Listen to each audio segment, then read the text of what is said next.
बरसात काफी तेज हो रही थी। राजू अपने घर में बैठा हुआ था। राजू काफी गरीब था। उसके 2 बच्चे थे और उसकी बीवी।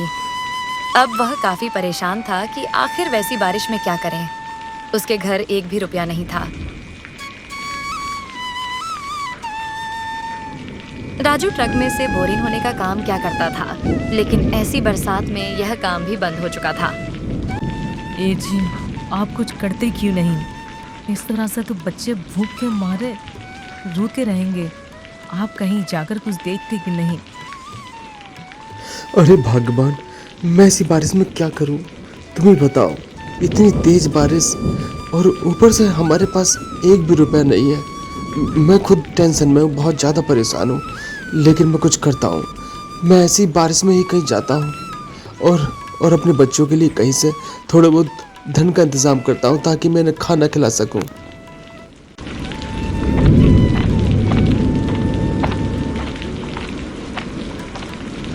राजू एक जंगल में पहुंच जाता है और वहां सूखी लकड़ियां ढूंढने लगता है। कुछ देर बाद उसे एक सूखा पेड़ मिलता है। वह उसे काटना शुरू कर देता है।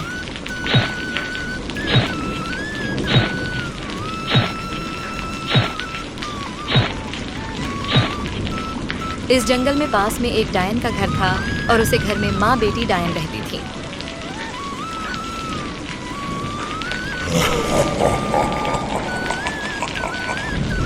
माँ, कुछ खाने के लिए लेकर आओ ना, मुझे बहुत ज़्यादा भूख लगी है। मैं शाम से कुछ नहीं खाया। कुछ खाने के लिए ले आओ। ताज़ा ताज़ा देखो, कहीं कोई मुर्गा मिल जाए। हाँ, मुझे बहुत तेज़ भूख लग रही है। ठीक है, मेरी बेटी में कोई शिकार तलाश करती हूँ, तू घर पर ही रहे।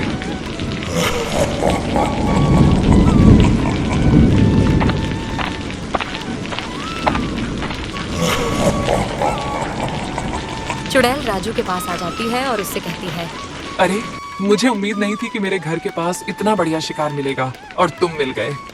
मेरी बेटी बहुत भूखी है।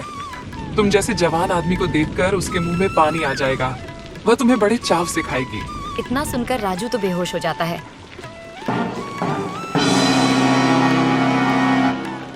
राजू को वह चुड़ैल अपने घर उठाकर ले जाती है। अरे माँ, तुम तो एकदम मस्त शिकार लाई हो। मेरे मुंह में तो पानी आ रहा है। मैं इसे खाऊंगी। बड़े चाव से मैं पहले इसका खून पीऊंगी और उसके बाद में इसे पेट भर के उसका मांस खाऊंगी। इतना सुनकर राजू घबरा गया। अरे माई बाप, मुझे माफ़ कर दो। मेरे घर मेरे परिवार वाले इंतज़ार कर रहे होंगे। मेरे 2 बच्चे भी हैं छोटे छोटे और वो भूखे हैं। मैं उनके खाने के लिए कुछ लेने के लिए आया था और तुम लोग ये सुनकर चुड़ैल की बेटी अफसोस में पड़ जाती है और वह राजू के बारे में सोचने लगती है। उसे राजू पर दया आ रही थी। ठीक है, लगता तो है कि तुम परेशान हो। अगर तुम झूठ नहीं बोल रहे हो तो हम तुम्हें छोड़ देंगे, लेकिन पहले मैं माँ को तुम्हारे घर भेजूंगी ताकि यह पता लगा सकूं तुम सच बोल रहे हो या झूठ। अरे, क्या बेटी तो उसकी बातों में आ रही है? इसे खा ले, मैं नहीं जाने वाली। नहीं माँ, अगर सच में इसके बच्चे परेशान हुए तो क्या होगा? नहीं अम्मा, आप देख कर आओ। अगर सच में इसके बच्चे परेशान हुए तो? ठीक है बेटी, तू इतनी जिद कर रही है तो मैं इसके घर जाती हूँ। अगर ये झूठ बोल रहा होगा तो इसका सर मैं खाऊंगी।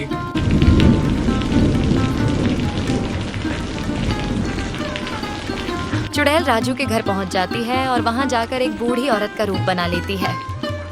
तेरे पिताजी को बेटा शाम हो गई पर वो अभी तक नहीं आए।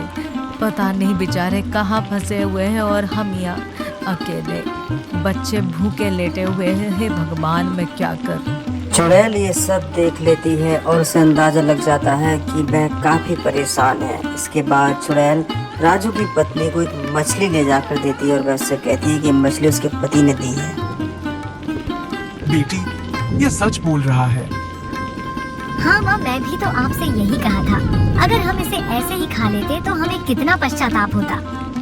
अब आपने ही देख लिया ना कि सच बोल रहा है, तो हमें इसकी मदद करनी चाहिए। चुड़ैल राजू को बताती है कि यह एक सूखा पेड़ है और वह उसकी जड़ खोदना शुरू कर देता है। जब वह उसकी जड़ खोदता है तो उसे वहाँ ढेर सारा खजाना मिलता है, जिसे देखकर वह बहुत खुश होता है और वह अमीर बन जाता है।